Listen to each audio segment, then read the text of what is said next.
Recording in progress.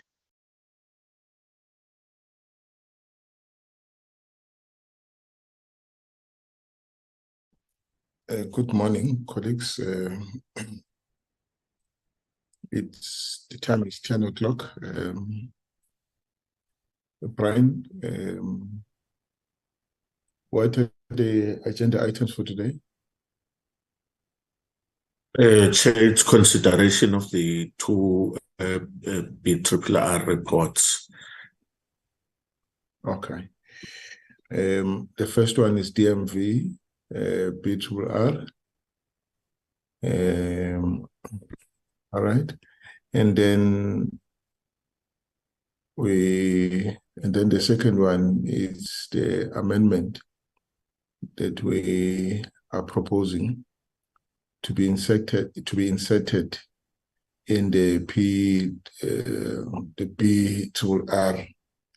on the DOD. The DOD BRRR has already been presented in Parliament, tabled in Parliament. So there is one item that necessitated that we reconsider it for possible amendment, or consider it for possible amendment to the BRRR on the DOD. But we'll come back to it after we're done with the first one, the DMV BRRR. We are late. The reason we are late, we're tabling this BRRR late, is because of late tabling of the annual report by the minister. We were supposed to have completed this process by the BRRR process by the 10th of October. But the Minister of Defense had requested permission to table their annual report by the end of October, 31st of October. Indeed, they tabled it, I think it was in the evening of the 31st of October. 30th or 31st, I can't remember which one is the last day. I think it's the 31st, of October, midnight, which then made us to get the next available slot to discuss, to take the presentation on the annual report that happened yesterday. And today we are now doing our BRRR. So, and then we'll deal with the minutes if there is still time. Colleagues, let me just check if the meeting is correct. Brian, do you have the quorum? Indeed, we do, Chair. We do have the quorum. Are there any apologies? Yes, Chair. We've got an apology from Ngosi Cebekulu, who is attending the Public Service Committee. We also have an apology from Ms. Motapo, who requests to be excused at 11 o'clock. Okay. Those are all the apologies. Okay. There's no beach. There's no beach where Ms. Motapo lives. I don't know where she's going. I thought she was going to, okay. I'm joking. Okay, colleagues, can you grant those apologies? Thank you. Let's then invite Willem to present on the draft BRRR. Thank you, Chair. Good morning. Just want to check if I'm audible and whether you can see my screen. Yes, all is well. Thank you, Chair, and good morning, members. Chair, members, the draft BRRR for the DMV is the first one we will look at for your consideration and input. The first part of the BRRR relates a lot to the information that was already provided to the committee, and then we'll go through it quite quickly, and then we'll focus on the observations and the recommendations for this stemming from yesterday's meeting with the Department of Military Veterans. So, as always, we do an introduction that provides a description of the core functions of the department, the mandate of this committee, and the purpose of the BRRR report, and then just the layout of the structure of the report, which members will note as we go along. The second section deals with an overview of the key relevant policy focus areas, and that relates to the State of the Nation address, the DMV's contributions to the National Development Plan and the medium-term strategic framework. And as per the annual report of the department, there are 6 focus or priority areas where they say they contribute to those plans, and we highlighted the 6 priority areas from their annual report here. There's also an overview of the strategic plan, just to give a strategic a background to this report of what the department said they will achieve in terms of their strategic plan. In the third section, there's a summary of the previous recommendations of the committee. So going back to the BRRR recommendations based on the 2021-22 DMV annual report. So this just gives a background. And that brings us to an overview of this year's activities. First, in section 4, overview and assessment of the 2022-23 DMV financial performance. So first we looked at the budget allocation and expenditure for the year that is provided there. There's also a quick overview of the committee's work in terms of monitoring in-year expenditure through the quarterly reports. And then in the next sections, we looked at the DMV's annual performance per program, and there's the 3 programs, a breakdown of each in terms of their expenditure and also in terms of their performance against set targets for the year. Then section 5, financial management and the Auditor General's report. Here we looked at the unauthorized, fruitless and wasteful expenditure.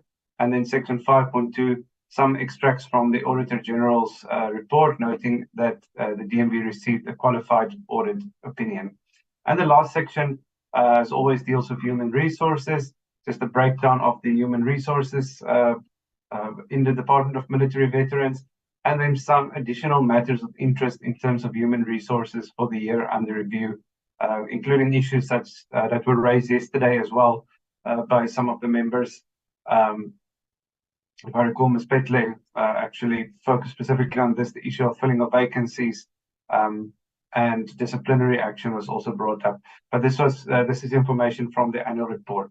So getting to the gist of it, Chair and members, is that firstly we're looking at the committee observations, that this stems from the discussions from yesterday's meeting.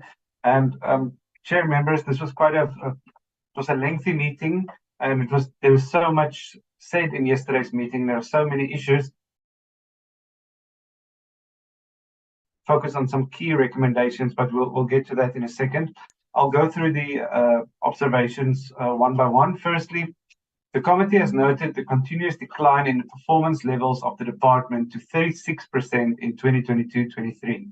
The committee further highlighted the fact that the low level of performance does not reconcile with the high level of expenditure of 92% against the department budget allocation for the year. Secondly, the committee expressed its dissatisfaction with the DMV's non-implementation of the access to employment facilitation benefit in 2022-23. Members noted the observation from the department that the lack of staff in this area impacts on the provision of the benefit, but that some progress has been made in 2023-24 through engagement with PRASA and Armscor, among others. Third, members questioned why the South African National Military Veterans Association, or SAMVA, is not currently constituted, but noted that they have been instructed to go to conference and will be assisted by the DMV. The committee was also informed that the SAMVA term ended in 2018, but it was decided to extend the term and the process to hold a new elective conference is underway. The target for having completed the conference was set for September 23, but was missed partly due to the difficulty in the DMV not having a travel agent and therefore not able to provide effective logistical support. Fourth, the committee again expressed its concern around the high levels of vacancies in the DMV, especially at senior level, as this impacts on the management of the department. In addition, members expressed concern about the high rate of resignations from the DMV. Fifth, the committee noted that the pension benefit was not implemented in 2022-23, but welcomed the fact that it has since been finalized and the rollout commenced. Members did, however, note the low number of veterans that received payment and that several who do not qualify applied for the benefit, suggesting better information and education about the benefit is required. Next, the committee observed that there has been an increase in applications to be included in the military veterans database since the announcement of the pension benefit. Members further observed that the verification process for non-statutory forces has not resumed yet, and that the DMV is working on the backlog in this regard.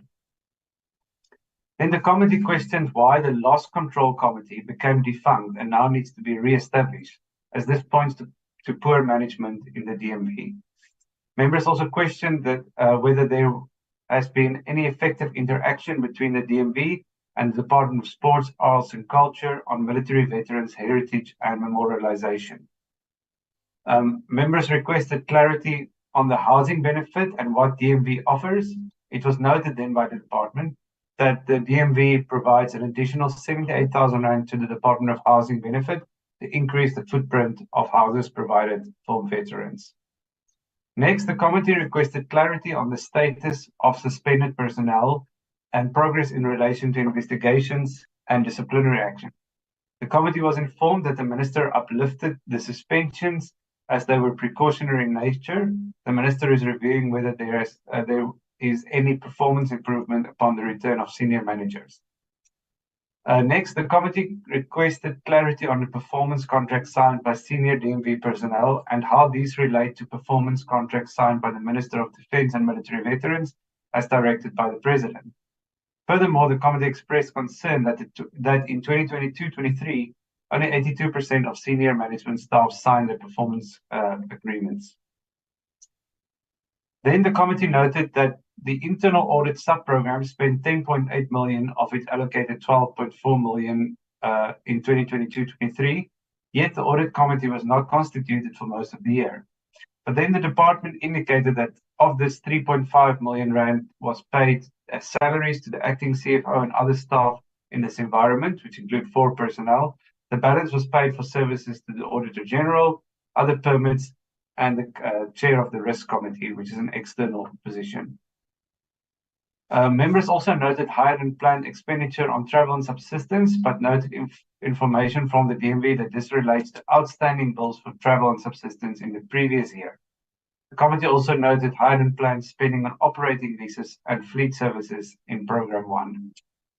Second from last, the members noted observations from the DMV that it is not currently spending on SANBA in terms of salaries or accommodation.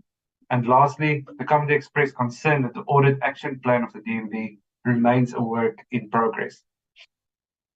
Chair and members, then based on these observations, we propose the following recommendations.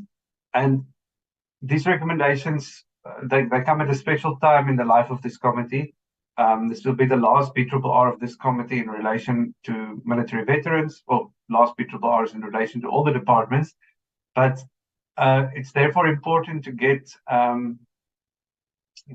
proper feedback from the department that will be able to be incorporated in the final legacy report of this Parliament and of this committee, and then also perhaps offer a start-off point for the next committee to look at in these important matters. And therefore, a number of these recommendations, we propose that we include reporting dates around 31st of January, as members will see. So in terms of the recommendations, firstly is that the Minister and the DMV should resubmit the annual report to Parliament and correct the editorial mistakes, including incorrect page references throughout the document as it relates to the Auditor General's report and the repeats of page 15 at the end of the document. The final product to be tabled should should include consultation with the Auditor General on the responses to its audit report. When submitted to Parliament, the committee should be provided with a letter indicating in detail all the subsequent changes made in comparison to the annual report submitted to Parliament on 30 October 2023.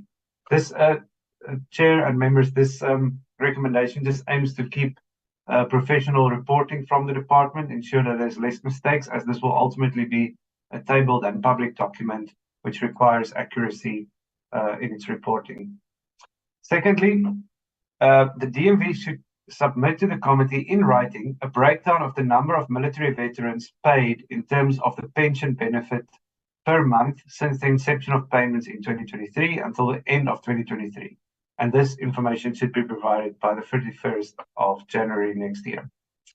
Third, the Minister and the DMV are encouraged to finalize the filling of critical vacancies as a matter of urgency. The committee also noted that this has been an ongoing concern for Parliament, as captured in a number of previous reports and recommendations. A written update on the vacancy level should be provided to the committee by the 31st of January next year. The committee then considers the access to the employment facilitation benefit as crucial to uplifting deserving military veterans and encourages the DMV to enhance efforts to improve this benefit. Clear measures to improve on this benefit should be visible in the annual report of, annual performance plan of next year. Fifth, the DMV is encouraged to work on the high rate of resignations from the department and ensure better retention of skilled staff, as well as ensuring an institutional culture conducive to retaining staff. Next, the committee noted that in terms of operating leases, funds were not paid to the DoD for providing security services. Therefore, the DMV should provide the committee with a written breakdown of all funds paid to the DoD in the past financial year and indicate all outstanding funds yet to be paid by the DMV to the DoD up to 31 December 2023. And this should be provided by 31st of January next year. Then we propose that the recommendation, the committee expresses its frustration at the non-conclusion of the SAMVA conference. The committee notes that this conference was already promised in the 2019-20 annual report of the DMV, and yet by November 2023, this has not been concluded. The committee urges the Minister to assist in having this process finalized as a matter of urgency. Then the committee noted with concern that some senior managers have not signed the performance agreements in 2022-23, and that this is still not in place by November 2023. The DMV should provide written feedback to the committee on when senior managers sign the performance agreements, and then the consequence management implemented in each case for non-signing or late signing of such agreements. And this should be provided to the committee by the 31st of January. Second from last, the DMV should provide the committee with a written explanation of the outsourcing of the internal audit function in 2022-23 and the first 6 months of 23-24, including how much was spent, who the appointed entity was, the process of this appointing this entity, and a copy of the terms of reference provided to the service provider. And this information should be provided by the 31st of January. Lastly, the DMV is urged to speed up the process of finalizing the audit action plan, including consultation with the Auditor General. The DMV should provide the committee with written feedback on the finalization of this plan by the 31st of January next year. Chair and members, I submit these proposals and I'll hand back to you, Chair, to facilitate any proposed amendments or changes to these or additions to these observations and recommendations. Thank you. Colleagues, let's deliberate. The document is on the table. Thank you very much, Madam, for the presentation. Let's start with the observations. Check if there are any corrections or additions or subtractions.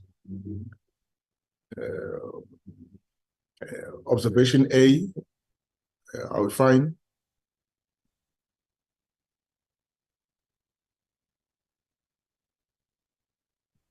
Observation B, yes, Mr. Mare. Yes, Mr. Murray. I think Wilhelm went through this observations and the recommendations in such a detail that I think if any one of us just wants to mention anything that is changed, then surely we can make that recommendation. But I think Wilhelm has done an exceptional job, and I think this is a fair reflection of what we have discussed and up to yesterday. So that's my observation. Just All right, thank you. Any other comments, colleagues? We're still on observations. APC, are you fine? Let's go CDE. No, we're moving fast. Let's take, I said APC, we started with APC, we're fine with APC. Right, CDE, colleagues, are we fine?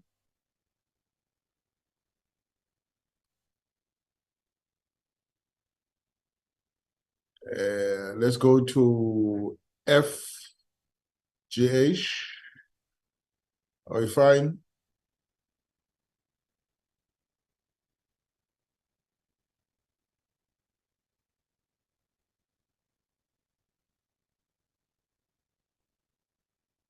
IJK, are we fine?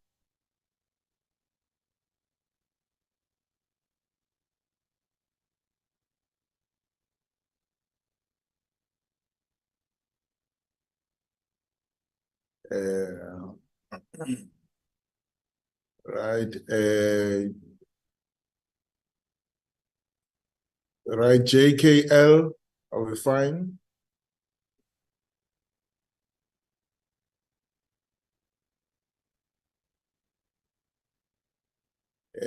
MNO, are we fine? All right, let's go to recommendations. Recommendations, ABC. Venom, just tell me, if we ask them to retable the annual report, I'm trying to think if a process like that is envisaged in legislation that regulates the tabling. You see, because this is a regulated process. Now, it stipulates by when they must table the annual reports, and if we ask them to retable it,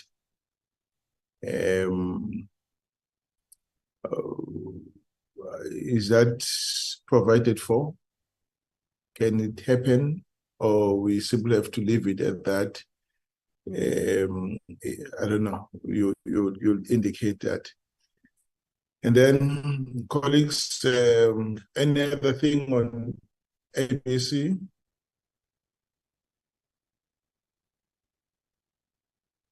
Right, let's go to DEE. Yeah, I did have my hand up. Yeah, your hand is up. Yes, Mr. Bond. Mr. Bond? Yes, thank you, Chair. My hand was up. The thing that I remember us speaking about yesterday is that the audit plan, that we needed to set parameters with regards to dates when those issues would be finalized, because there was a lot of issues that weren't reported on, and we said we needed finalization dates. We do have the dates attached. The audit plan. I'm talking about the audit plan. The audit. No. We're still on APC. I can see where you're coming. Let's first deal with APC. Not ANC, APC. Etabo? No, thanks, Chair. On point A, the question you raised, I don't think the aim there is it's a resubmission, but the purpose of that or the emphasis of A is for them to effect those corrections. And obviously, when they correct, they need to resubmit the corrected version. They have already complied with the legislative framework in terms of them submitting within a particular period, but what they have submitted has got errors. Therefore, they need to correct those errors and then resubmit the final version, which with the corrected version of their document. I think your amendment has been captured. All right. I think you are right. Let's leave it at that. Let's go to DEF.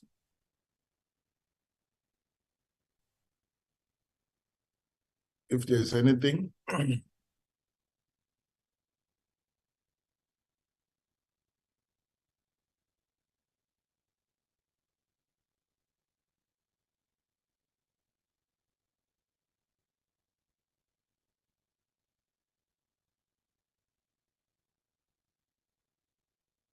Okay, let's go to GHI, if there's anything. On E, Chair.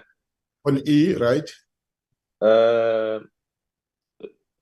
I think one Velalem can add, you see, the issue of, what do they call it?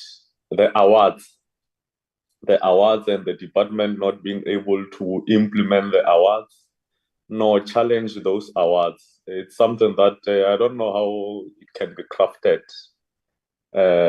Because it, in my view, it might contribute to people also resigning because they feel that their contribution or value is not really recognized by the system.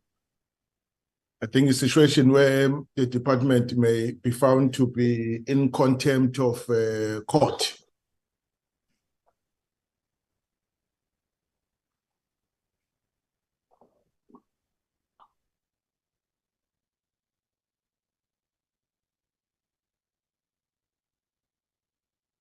I think, Vele, I'm not too sure if you are together. Tabo refers to instances where an employee, an aggrieved employee, go to court and then comes back with an award. And Chair, I remember, yes. Yeah. But the department still refuses to implement the court decision. Is that, Tabo, what you're talking about? Yeah, that you have captured me right, Chair. Because you see, the problem with them is that they don't implement the awards, they don't challenge the awards, so they just leave things hanging. They don't appeal. Yes. The court ruling. But find a way of including that. I think that has happened now two instances, Tabo, or two or three. Where I think we're aware of two incidences. The one that was reported yesterday and the one that was forwarded to us sometime early this year, or yeah. Yeah. Okay. All right.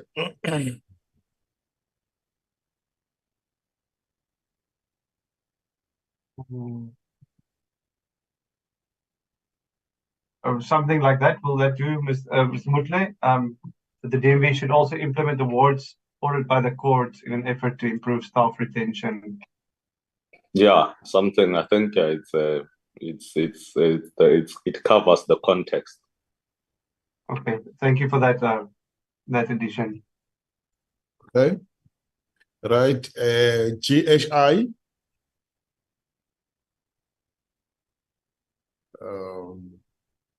Right, and then J at the end. The DMV is urged to speed up the process of finalizing the audit action plan, including consultation. Tell me, have they appointed the audit committee?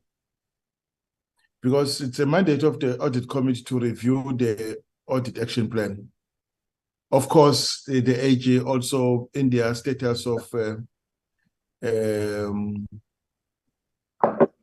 records. They have reported to have appointed it, Chair. Oh, they appointed it. Okay, sure. Mm. Then that concludes the thing, colleagues. Can I present it for adoption? Chairperson, Yes, sir.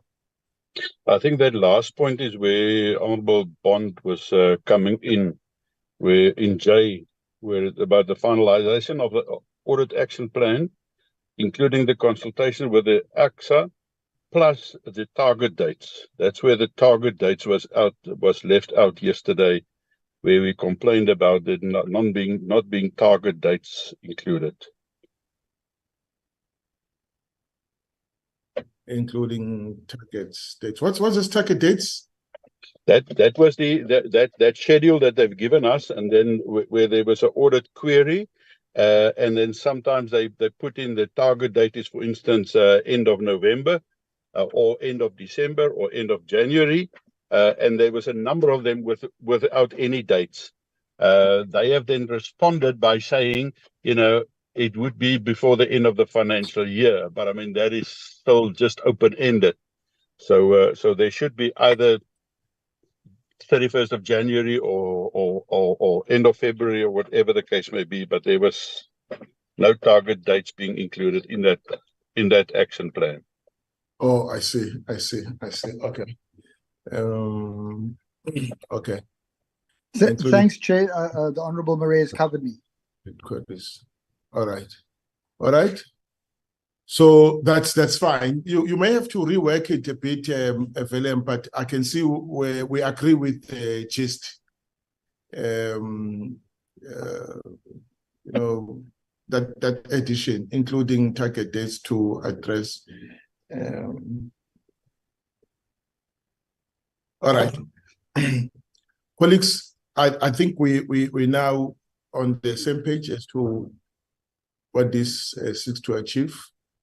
Again, I now present it for adoption. Can we get a Chairperson, before adoption? Before adoption, Ms. Pat. Oh, sorry, Ms. Pat, I did not see your hand. I was not concentrating on the thing. Yes. Thank you very much, Chairperson, and once more, good morning to everyone around the table. A follow-up from what Honorable Marais has just said in relation to the target dates. It cannot be end of January, but we said yesterday they must start to divide them into three: immediate and medium and whatever. So surely by end of this November, they must give us what they're going to do around December to ensure that their target dates should be starting from December until February. That follow-up is how they should structure their target dates so that they are able to implement what AGSA has said. Thank you, Chair.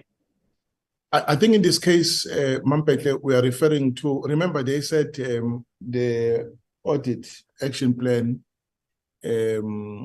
was work in progress, and but we said it's work in progress. That said they're 40% into finalizing it, but we said, well, maybe we should not engage too much on it until they bring a final product before us. So the 31st of January refers to that. And, no, I'm fine. I'm comfortable, even though it might be late, because 31st of January, we are left with a month to close the year. Thank you, Chair. Okay, sure. All right, including the dates to address, the target dates to address. Okay, that's fine. Let's leave it at that. So who's moving it? I'm moving, Chair. Chabo moves. Seconded by? Lehwasa seconds, Chair. Lehwasa second. Thank you very much. Let's go to the second one. Thanks, Willem.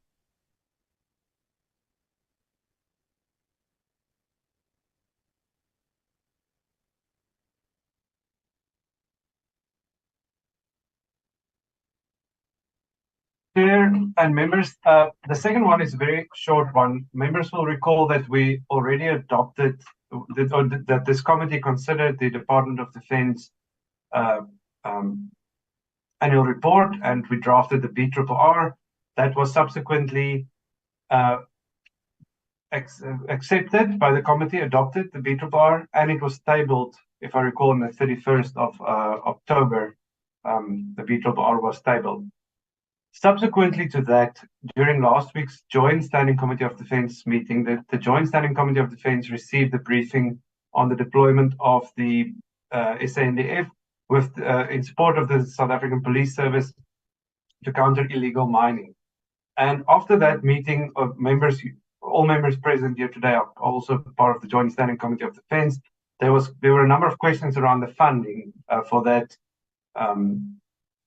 deployment. And the deployment letter indicated that there's an estimated cost of 492 million. And on the other hand, during that engagement, the department indicated that it is currently unfunded, but that there is a possibility that they will receive 155 million from the Criminal Asset Recovery Account, or it's also known as the CARA account. But that obviously those two amounts don't reconcile. And then members during that meeting raised the question around how will the rest be funded, and that this should be addressed with the Minister of Finance. Now, given that took place at the Joint Standing Committee of Defense, we couldn't just include it in the in anything related to the Portfolio Committee. This has to be a Portfolio Committee recommendation. So there was the proposal to amend the BRRR. Since the BRRR debate hasn't taken place yet, there is still an opportunity to amend this. We did find out what the process will be, and it is allowed. We can make an amendment and then retable the BRRR. So the proposal, Chair and members, is to include the following recommendation. This is then the only thing that will change in the report. We take the previous adopted tabled report, which will be debated shortly by members, and we propose the inclusion of the following recommendation.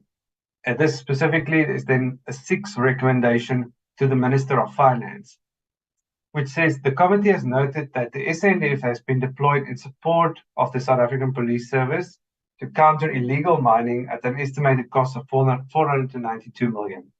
While the committee welcomes the allocation of funds from the Criminal Asset Recovery Account, or the CARA Fund, to be distributed to the DoD, it was stated to the Joint Standing Committee of Defense that this will only amount to 155 million, which will not cover the full employment cost of the aforementioned deployment.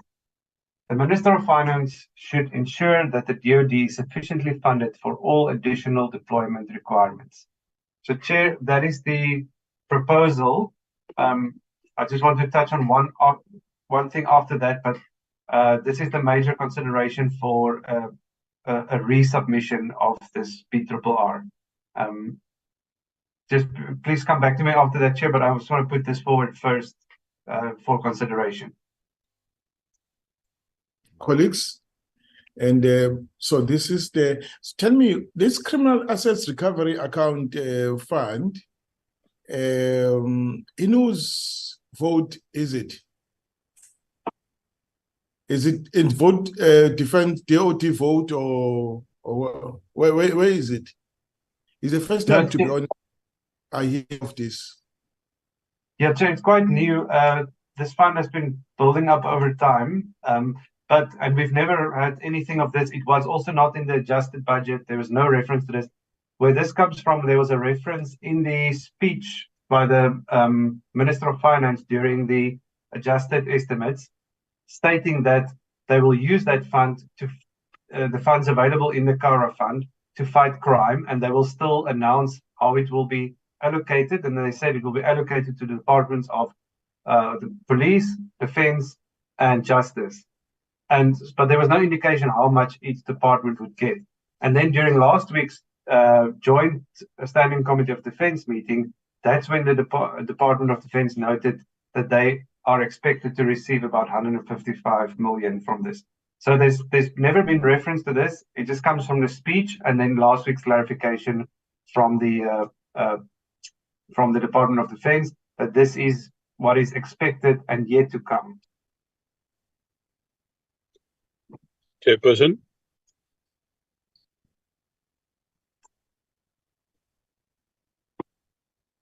Chairperson.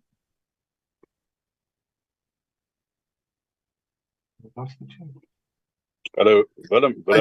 Yes, thanks. I think the system cut me. I was just checking if the distribution that is still to be distributed, means it's still to be appropriated. Yes, Chair, it hasn't been appropriated as yet. So that amount that is mentioned there was what the department said they are expecting to get, but this has not been appropriated yet.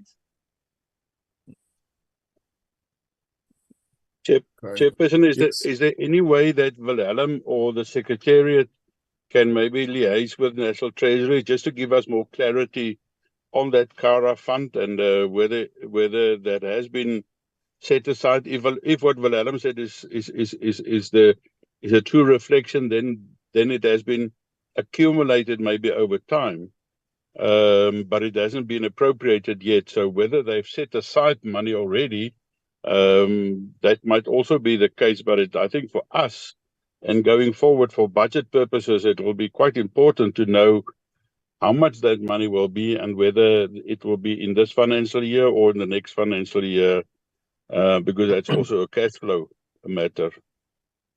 Why can't we say that this deployment is not is an unfunded mandate because there was no allocation in the adjusted budget? Because this CLARA thing is not in those books that were tabled. It's in the speech. Yeah, I think you're quite right, Chair. We should put that, because they've also reported to us at the time when we consider the deployment authorization and letter. The department has confirmed that it is unfunded deployment. So the whole amount is unfunded, and yes. Then we ask the minister to say how is the department going to be compensated. Let it be them who say no, 155 will come from criminal assets recovery on this date, and then the balance from this other fund and so on and so forth. Yeah. Put the onus on them to say this is how we will be funded. Yeah, I agree with you.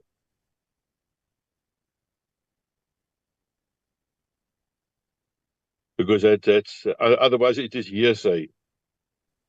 Otherwise it is, if it's in the speech, I don't think, and not in those documents that were, it's not clear to me how is that money is gonna be,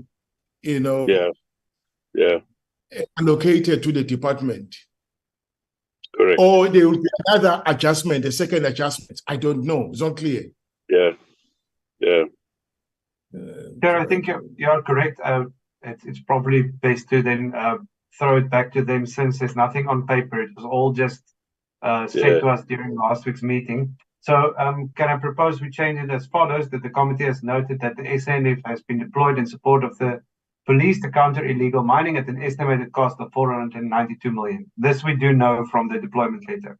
Yes. Then, however, the committee also noted that this deployment is unfunded as of November 2023, and no funds were allocated in the 2023 adjusted estimates.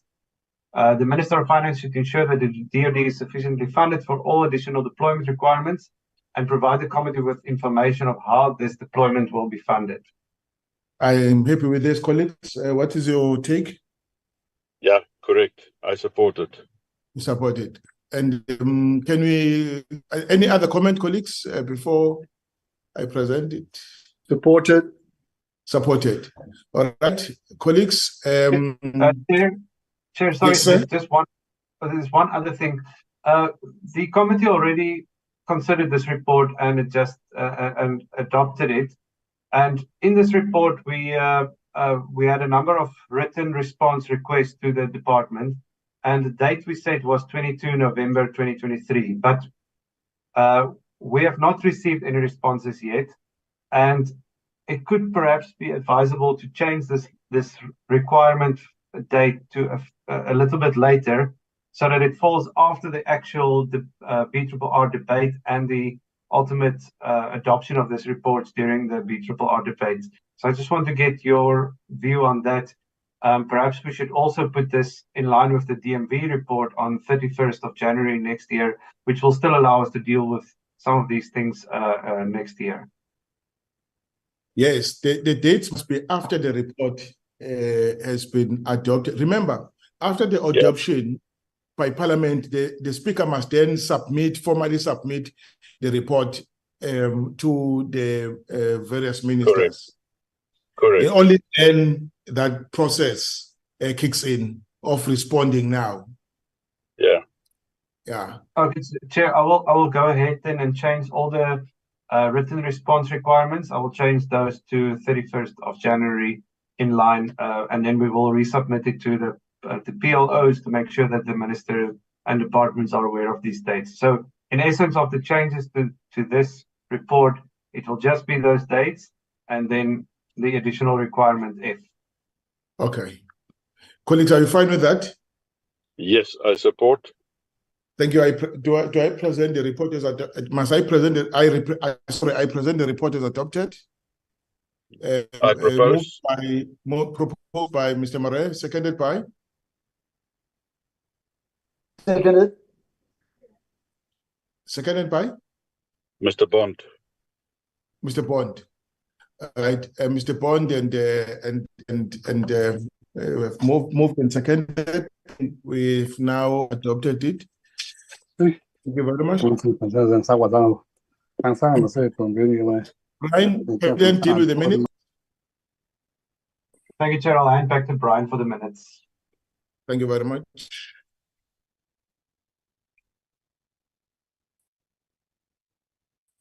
Shalembe is back from the mountains.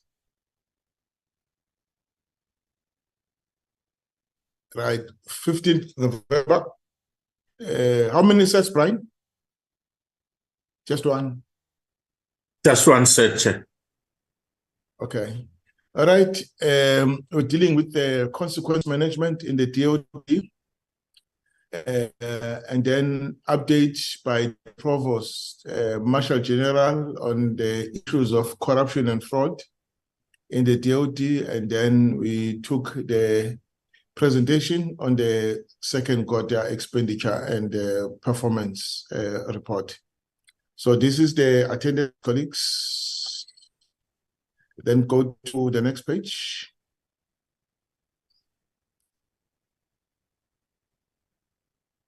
Right, this is the next page.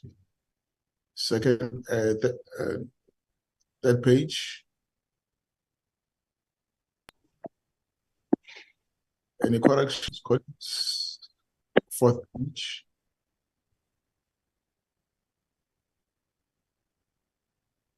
And the fifth page.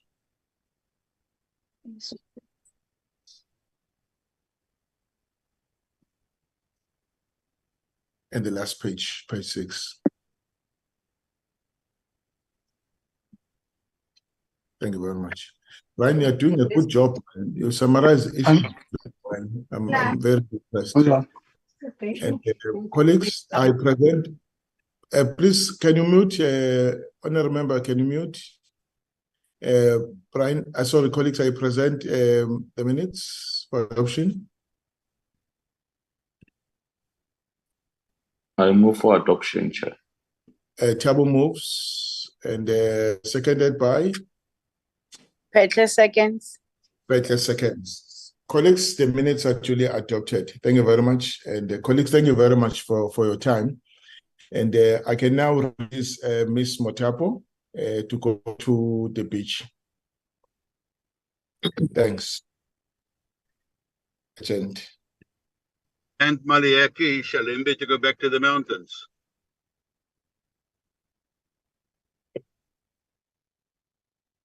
What mountain? What mountain? I thought he's in the mountains. I saw you playing on your background, Shalembe. What game was that? Please show it to me. Show It it. was reflecting at your background when I was looking in. I said, your Shalembe is dancing.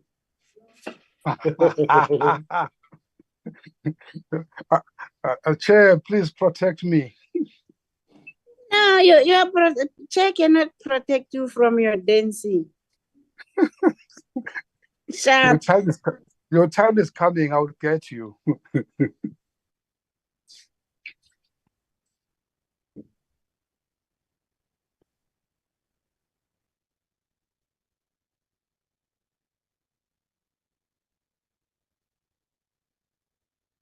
My apologies, members. We seem to have lost the chair. I think he's been kicked out by the system.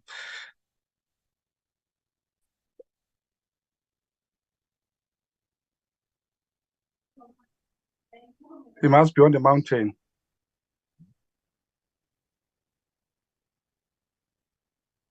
Mr. Maria also been kicked out.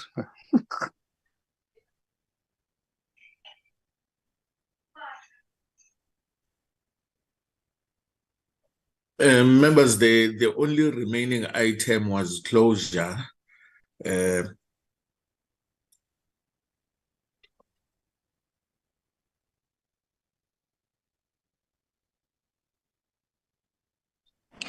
If that's the case, I think Comrade Honorable Thabo can make that closure if the chair is lost. Also, I don't Thabo know. is lost. Thabo Also, also is lost. Everybody's lost. Let's wait Yeah. for them. Yeah, Thabo, Mare, the chair, they're all lost. My Bond is lost. No, let's wait for them. They will come back.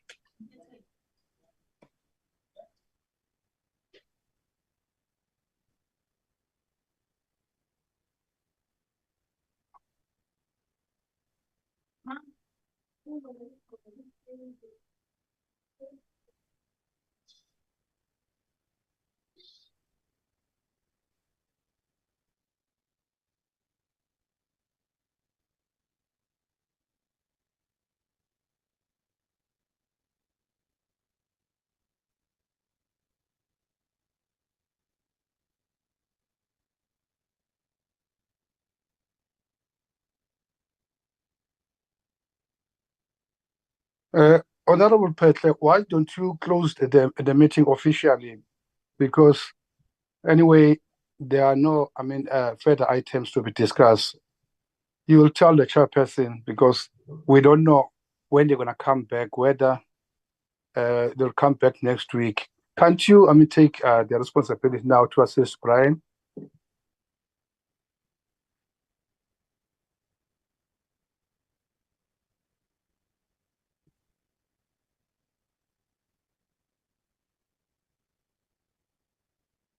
Honorable Petle. Brian.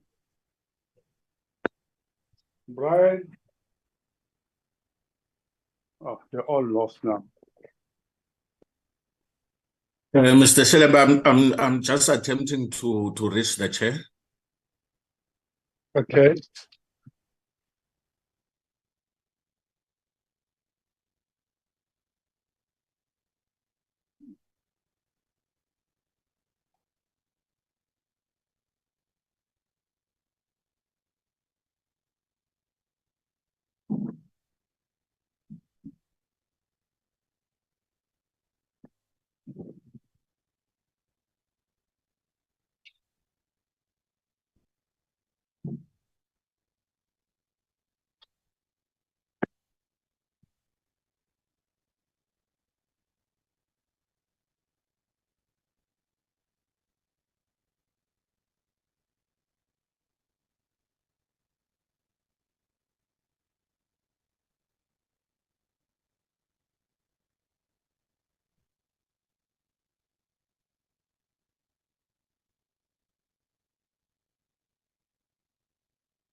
Members, the chair has been kicked out and is unable to return. Noting that the only remaining item was closure, may I then adjourn the meeting with your permission? Accepted. Accepted. Agreed, Chair. Thank you very much, members. The meeting is adjourned. Thank you. Bye. Thank you. Thank you. Thank you, Brian. Where is Honorable Petre? Recording Here I stopped. am. I can't see you. Shalome, why you want to see me? Are you farming sheep now? Because I can sheep behind you. No.